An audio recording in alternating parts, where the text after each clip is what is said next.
Welcome, everyone, to the very first episode of the Caribbean Creators Expo podcast. This is your go-to space for inspiration, innovation, and insight in the creative economy. I am David Tulloch, and literally, we're just going to jump into this very main topic. How do I monetize my passion as a creator? Now, we're also just days away from the Caribbean Creators Expo 2025, so you need to log on to CaribbeanCreatorsExpo.com and get yourself registered.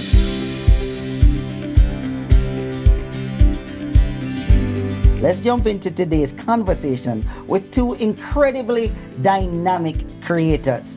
Okay, first up, we have a powerhouse in Caribbean and global cuisine. He's passionate, innovative, and his food has been turning heads locally and internationally and is no stranger to the online space. Please help me welcome Chef Haleem Card. That's an intro. Wow. Blessings. Thank you very much for having me, sir. Yes, it's a pleasure. And joining him is a familiar face to many of us online. Digital content creator, entertainer, master of ceremonies, and all-round original social media countdown host. The one and only Rashane Dutty Berry. Why big up David?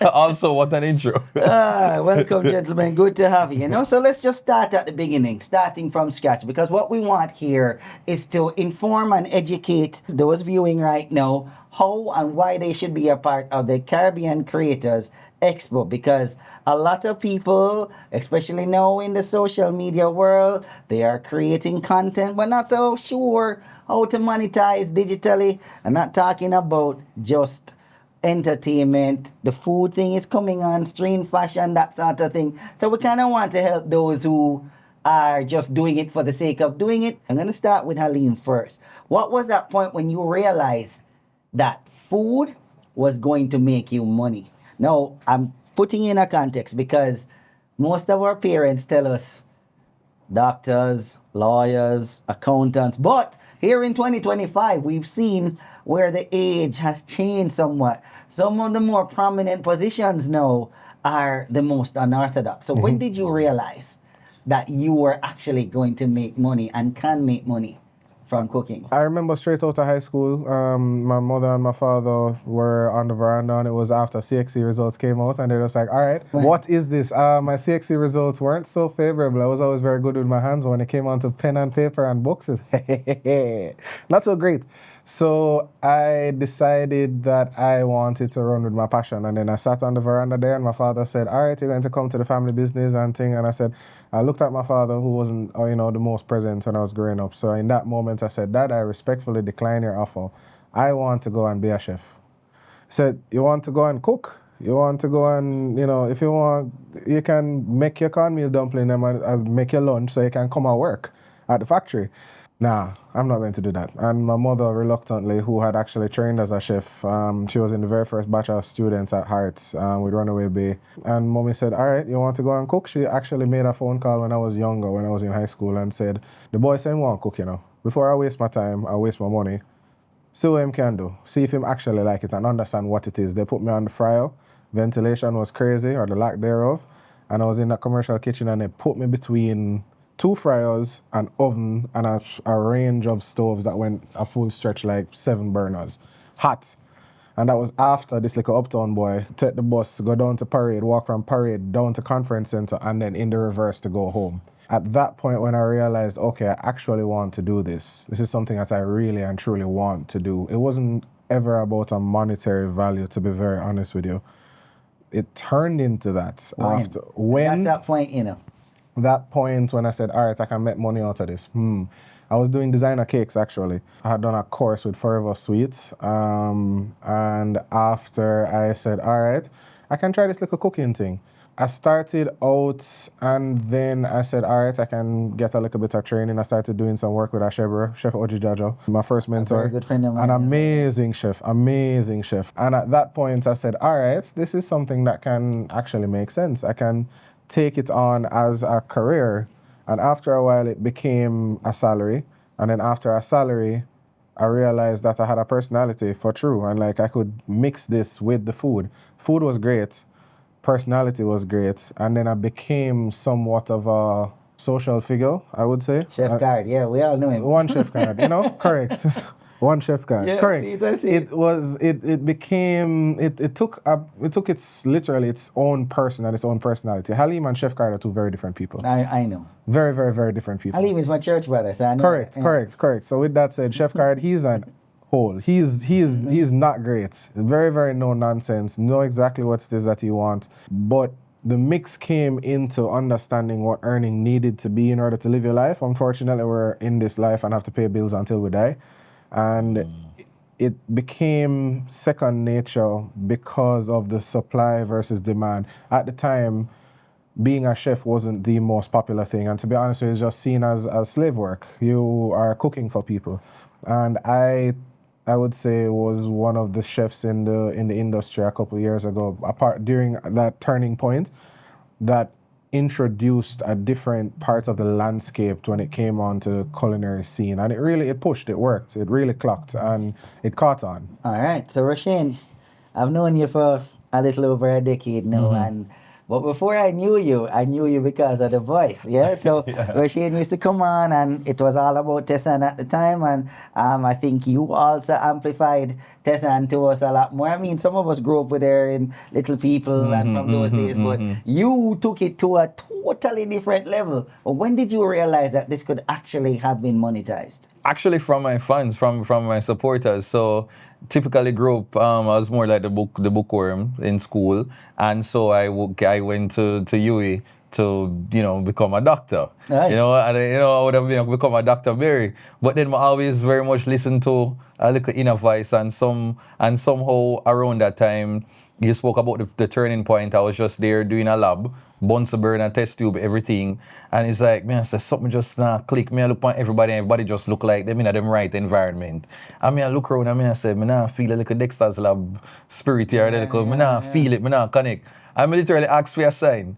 And then a couple minutes after, I literally almost caught UE Lab afire. Wow. Because I must have turned over by accident. The test tube, Bunsen burner, some reaction happened. And I just took that as my sign and I walked out. Fair. I walked out and I said, well, see it there. Literally when you watch them show there, you say, boy, give me a sign. Bam, sign came, walked out. Yours. And I never returned. I was trying to, I said, okay, let me do some in the arts, and I would have had conversation with my mother, and never got encouraged. It was just like, you're throwing all of this away. You're not becoming a doctor? The family needs a doctor. And so, you feel bad, you feel pretty worthless, and feel like, oh wow. And I'm going to test out this creative space that I don't know if I have any strength in it. I wasn't in drama in high school where I could have said, okay, I know it from a long time. This was a new area. And so when I would have, finished from like college and, pretty much not getting a job, I was like, well, it's the most free time I have to pursue this creative thing. And I would have been told about YouTube. And so I was just doing videos left, right, and center. Right. And I gave myself a year to make something of this YouTube before I just give up and try to get a regular job. And during that time it was really rough, like, being unemployed, and you're just learning the value of like work and money and how society sees you, when you realize everything you want to do requires like, what you do for a living, what are you making a month? And so bear in mind, Rasheen, a lot of people don't know Rasheen. They know Dutty Berry. Yes. They don't know Rasheen, which is very important to this particular podcast, because there are people who are John and Jane Browns who have these characters that they would love to conjure up, but don't have the confidence, because like you, for them it's equally tough. They don't know, they have the life bills to pay, things like that. How do you help someone understand that it's okay to be John Brown, but then create the character? It's very difficult, because it's almost like an actor, and if you are given a role, you can't judge that role. And you have to give empathy, you have to kind of understand, what makes this person tick, like what really drives this character. And I look at that and I say, I always had this Dutty Berry side, but it's my close friends who I would have been animated and talked to. But generally, mother, general people. It's just like, oh, I'm quiet, only youth in the corner, and that is pretty much so. But when brightness reach you, and you're starting to think about what can I monetize, and I realized that this other side was going to be what was going to take me to the next level. I had to have a conversation with Russian and be like, this shy thing, this wanting to small up yourself all the time, you have to pause and give this other side a space to thrive. And so when I started doing the videos, and as I said, from January going straight down to the year, I gave myself 1 year. It wasn't until in September the whole Tessan moment would have happened, and I didn't know about monetization. I was just like, oh, I'm just doing videos. When did you know about it? The supporters. So when the video started to go viral, and I'm getting like 100,000 views on all of them at the time, and I remember people commented and said like, oh, is this video you monetize? Oh, I don't see this and I don't see ads on the thing. And I'm like, what do you mean? Because around that time you couldn't even monetize on YouTube if you're in Jamaica. Shortly after it changed, thankfully, and I was able to get the last set of videos them monetized, and that is when I got the first check. I was like, oh wow. Because I was really, no, in terms of like, at that time, I'm also thinking like my parents and said these things are foolishness. That was a turning point. Nobody watched The Voice back then and then didn't go watch Russian commentary. So coming from a domestic, humble background, you are now exposed to monetizing what you digitized. Mm-hmm. What's the career path? What changed? What's the new decision? Well, luckily at that time, I also had management. So, Liv Stush, and so they came aboard, and I was actually, when I just started work for them. So I was an employee, like just writing behind several brands. And then in the middle of the whole Voice and the moment, I started to get calls. People wanted me to host and all kind of other things. So I moved from employee and they became my management. So I was the first, I'd consider like the first content creator to really land like that sort of brand deal and that whole moment. And so I've had, contract with Sync at the time.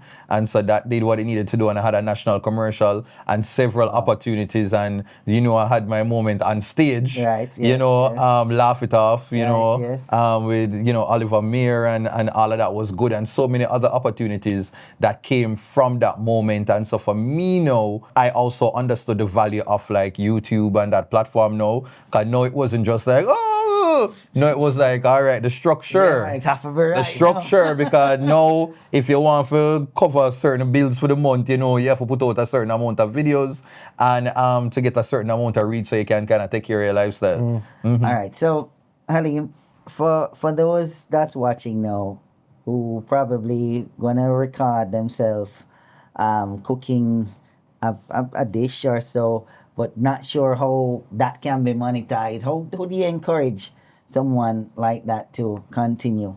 Just start. Start small, then build your way up. You don't need camera equipment. You don't need all the lights. You don't need the fandangles and the microphone. A simple phone. A phone will do. If you start with one video and you understand what the algorithm is, it's a bit of a learning curve. However, once you make it habitual, you can make social media your bread and butter. Honestly. No pun intended. No. That's Yeah. Don't let me Sorry, I didn't stop. Apologies. It's intended. But Probemaster at it again. Yeah. You got jokes. It's in order to monetize and to really capture what it is that you have, and you just say, all right, I'm just going to get it started. It takes a lot.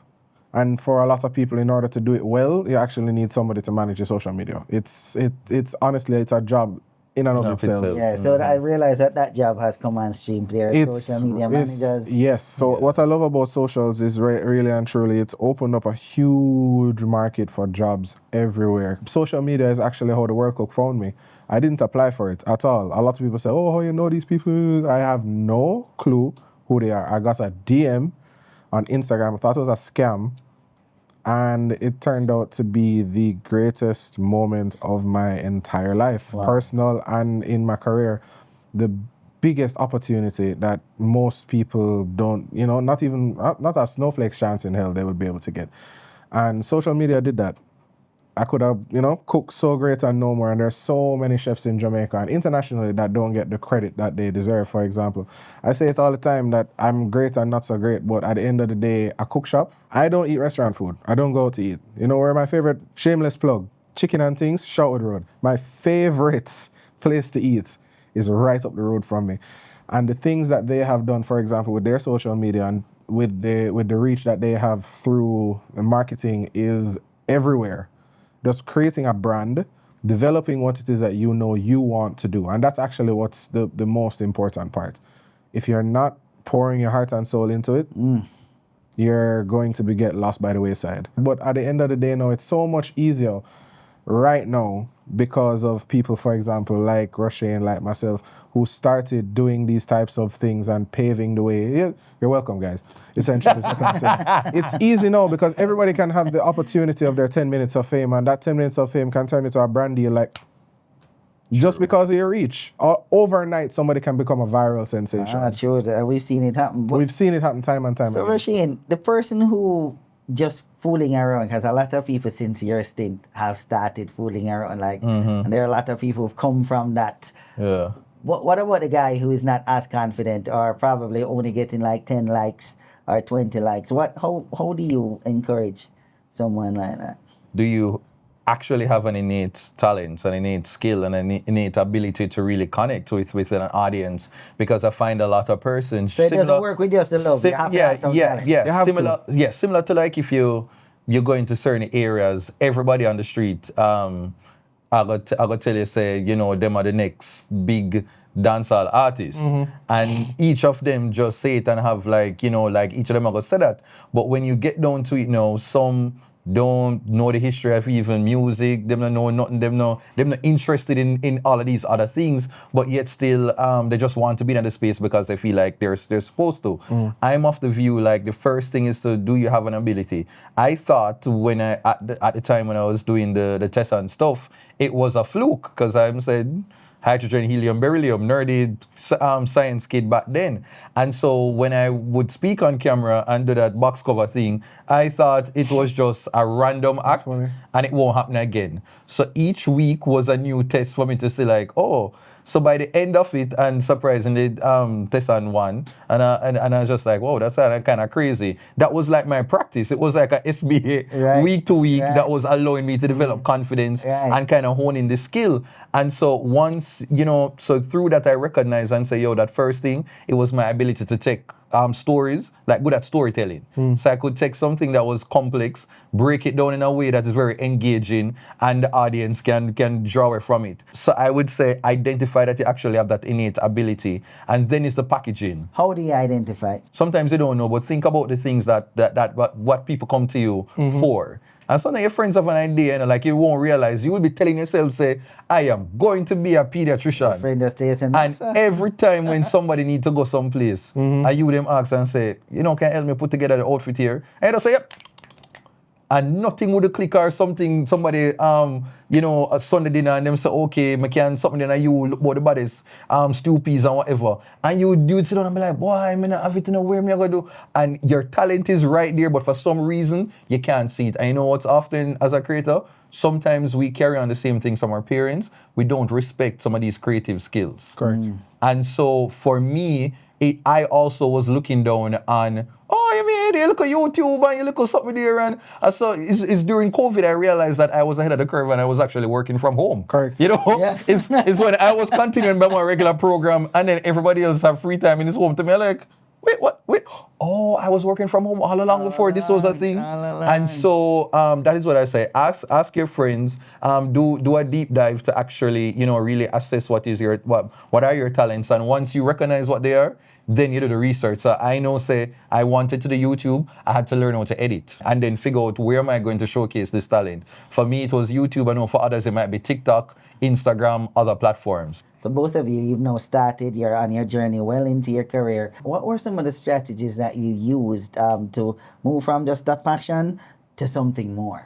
You're not the same Roshane that you were in UAE. You're not the same Haleem. Definitely not. That guy was a nerd. So you guys have morphed into your real beings. If you, I mean, you've been worked on. You fool! This is not even my final form. You fool! Wait, there's more. All right. What are some of the strategies you guys used? They called me a dinosaur the other day, first of all, in the industry when we did food awards. I didn't know how to feel about that because I'm only 28. So why are you calling me a dinosaur? And I looked at it just 30, like, you know what I mean? I'm not even 30, but Yeah. I've been doing this thing. Damn. You did that, bro. Cool. And it came by in a flash because I actually love what I do. It sounds cliche, but if I'm going to be in a kitchen for upwards of now 16-hour days, on my feet, on the road, managing 2 different locations, and I'm trying to manage thinking about it, how am I going to do this when everybody goes out to eat on holidays? Everybody goes out to eat on weekends. What about my life? What about my family? What about my son? Yeah. How do I balance all of those things? And really and truly, how did I turn it into a monetary value? Because I had to. This actually could be like the best part of your interview, I promise you.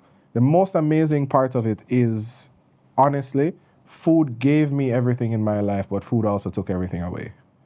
Having to pour and sacrifice myself for the things that I do on a daily basis, leading a team of now, I lead a team of, in between the 2 locations, about 50 people. That's 50 different families. Oh.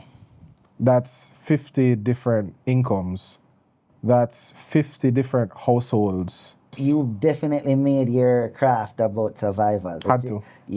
So we also have something in common as well. Food people have to eat. You have to eat in order to survive. And that's how I thought of the monetary aspect of it. It's just like people literally need to eat food. So if it's a case where you're going to eat food and you want to enjoy it, then that and just a little sprinkle of personality is what's going to make it that much more appealing. And for you, Rashan? The space of entertainment is very different. There's a whole different culture. There's the meeting high. You should definitely have lunch. And like all of that is a part of keeping yourself relevant, keeping yourself connected, learning about brands, dealing with corporate.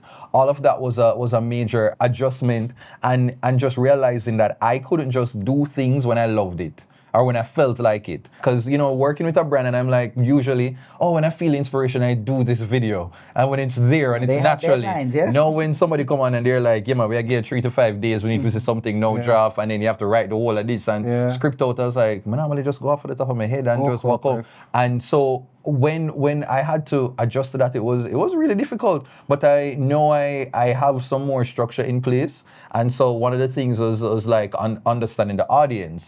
So it's like learning like what they like. So immediately after the voice, my next thing was like, how am I going to give people a reason to probably pass by the channel at least once a week? And so that is when I created the social media countdown, because at the time people kept on saying Jamaica wasn't a real place. And you had like these different viral videos, look at something I always like keep at Jamaica. Right. So I said, let's do a top 10. It's kind of like where they have America's Funniest Home Videos, but just talk about random things that either on Twitter, Instagram, social media. And so that happened and I was like, once a week. So I learned structure. Right. So as a true born creative who's all over the place, I'm like, if I can tie down 1 video a week, streamline. That is going to, kind of help me. And then also just visibility of learning to what you call it, be a better peopler. Things are very overwhelming. You walk into a room now, seeing opportunities now, so this person is the manager to so and so. You have ideas in your head. Okay, hi, this is what I do. I think we could collaborate. Learning that type of language was very much new, and it's what I feel has definitely contributed to me still existing in the space. Still being relevant, as you nicely said. Yeah, even though I'm slowly easing myself out because why? Well. Truth be told, I had a whole crash out some months now, so I haven't posted in a while. Because sometimes when you're also in the space and especially when everything gets so saturated and it's like, all right, now where do I exist? Things are moving in a particular direction. It's now time to assess. It's important to understand that art is a form. So no matter which form it's coming in, whether it is culinary, whether it is social, whatever it is, it's still a form. So sometimes you have to dress back. Yeah. Evaluate before you realize if you're still relevant, no. Maybe not, maybe now is not your time. Yeah. Give yourself another 5 years from now. It's so hard. Right? What platforms, gentlemen, do you use? So my main page would be Instagram. I've had that portfolio open for, and I use that as my portfolio. People, we're in the digital space. Walk with a tablet. Walk with your things prepared in a Google Drive. Always have your things prepared, because you never know when you could be speaking to your next boss, your next collaborative partner. You really never know. So you always have to be on your toes, and you always have to be prepared. And for me, yeah, it's YouTube. I do a bit of Instagram, but it's mostly for like vox pop type of content, you know, interacting with people. You know, 1 and 2 TikTok, and then I have the Facebook fan page that they say is there for the more mature audience. I utilize as much as I can. Talent without income, is it sustainable? What are some of the ways that you get paid for this? I was in the space, and I started out really and truly through my clients just wanting the service, wanting me to do personal cooking for them in their homes. Catering is my cash cow. And then when it comes on to production, shows, as in me the face versus here's the food. Oh, so the face and the food. Oh no, the face make money. Okay, great. Okay, man. Muggle. Okay, Muggle. Man. Okay, The face make money. Viewers, You honestly, viewers, listen to me very carefully. This man just said to you. Monetizing your face. So this is why Right. CCE is important, It right? is. Because now you are learning that you can have the food, which is the product, but the face is a separate money. 100%, because really and truly, I can cater to your event, no problem. But if you want the food, cool, here's the food. Do you want the food set up? Do you need chefs on board? Do you need me to be there? Because if it's a case where you need me to be there, that's a totally different price tag now. No, well, I know. So, Roshane, I spoke to you earlier about Roshane and Dutty Berry. Is it the same? When you monetizing, you want Roshane, is that different money from you want Dutty Berry? Nobody cares about Rashid. Nobody cares about Rashid. And that is one of the things that you also find out when you become a brand, and sometimes you have to remember, like, nobody want you to come on social media talk about your bills and you forget to pay. Yeah. You can't do too much of that now. People are like, make me laugh. Tell me me the something, content. spit it down and so you learn. But I've been doing a lot more, like doing a lot of producing. So like over time I've had opportunities to write scripts and other things, and that is outside of the regular Dutty Berry. Right. And so when these opportunities come, I'm like, what? So here's what I'd make money from. Like, of course, the YouTube. When that happened, there are opportunities. Sometimes people say content creators, influencers, and then ask them to host. And I'm like, nobody ever asked me if I ever have no hosting experience. But thank God, me used to watch really for TV when I was younger. And so I'm able to pull from different inspiration. So you have hosting. Sometimes you have appearance where, you can come and, like you teach a group of students, whether it is public speaking speeches. So all of these type of opportunities, of course, the advertisements, those type of endorsements, you have these opportunities that you can monetize. So it's very interesting, like just being the overall product and realize that each and every skill set, each and every part of you Can be monetized. Can be monetized. Yeah. So you have the 100%. image, You're right. you have the ideas, you have these other opportunities. Because even opportunities, somebody might put you in one movie for the act, and you're acting in a chef role, and that's another. And you're like, it's because of they might see up on Instagram and see what you've been doing, and be like, hey, I'm shooting this movie. Come, do a scene there, and you're like, oh, look at me taking an acting check. We're trying to break barriers here and create sustainable businesses out of your talent. All this conversation right here is literally just the tip of the iceberg. What we really, really want you to do is come out on the 26th of July. Be a part of this. We're going to have panels, workshops, discussions, solutions for everything that you could possibly think about that you are challenging right now. And guess what? If we don't, we're going to figure it out together. Fair. I want to thank Mr. Roshane Dutty Berry for coming on, and Chef Haleem Card for being a part of this. Wait, that's it? Gentlemen, That's you done? it's Yes, man. how long you think we've been sitting here?